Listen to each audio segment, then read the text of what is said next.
My paranoia about swimming saved my son. To explain why I'm like this, I have to go back to when I was 15. My cousin and I were inseparable. Same age, born 3 weeks apart, raised more like brothers. He was the strong swimmer, the one who'd been on the summer league team, the one everybody trusted in the water. That was the problem. Nobody worries about the kid who can swim. The summer before 10th grade, a group of us went out to the quarry lake everybody's parents told them to stay away from, and nobody did. 7 or 8 of us jumping off the low rocks. No lifeguard, obviously. No adult within a mile. My cousin dove in to swim across to the far side on a dare. Halfway out, he got a cramp, or hit a cold layer, or just got tired. We'll never really know. He went under between one shout and the next, and by the time we understood it wasn't a joke, we couldn't find where. I was there. That's the part I don't say out loud. I was standing on the rocks when he went quiet, and none of us, not one of 8 teenagers, knew what to do. No one knew how to reach someone in deep water without drowning, too. No one had a phone with signal out there. Somebody ran for help. It took too long. They found him that evening. At the funeral, his mother held on to me and said it wasn't anyone's fault. I nodded. I didn't believe her. I carried it in silence for years. Then I grew up, got married, had a son, and I became the dad other parents quietly rolled their eyes at because I knew something most people don't let themselves think about. Drowning doesn't look like drowning. It's silent, it's fast, and the person standing next to your kid is almost never a trained adult. So I didn't just sign my son up for lessons. Everybody does that. I made water safety the family religion,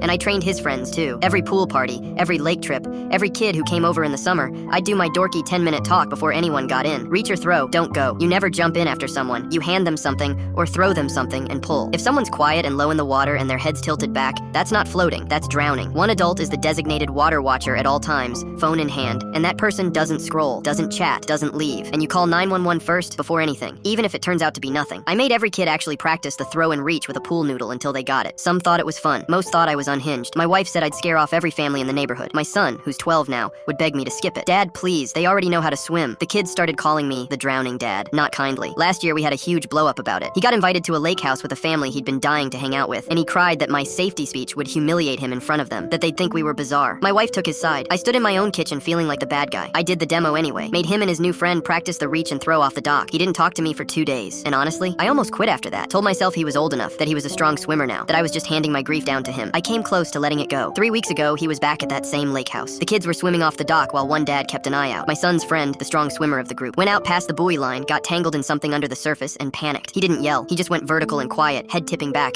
exactly the thing I drilled into all of them. My son didn't jump in after him. That's the part that saved both of them. He grabbed the ring buoy off the dock post, the one I'm insufferable about knowing the location of, and threw it, and it landed close enough, and he pulled his friend in hand over hand while yelling for the dad who called 911. He kept the kids sitting up and talking on the dock until the paramedics came and told them how long he'd been under, because I taught him that too. The paramedics said the fact that nobody jumped in after him was the whole ball game, that most water rescues turn into 2 victims because someone untrained goes in. That boy walked out of the hospital the next morning. I got the call at work. I don't remember driving there. I remember my son in the waiting room and him grabbing my arm and saying, "Dad, I didn't go in. I threw the ring, like your stupid demo. I have never held on to my kids so hard in my life."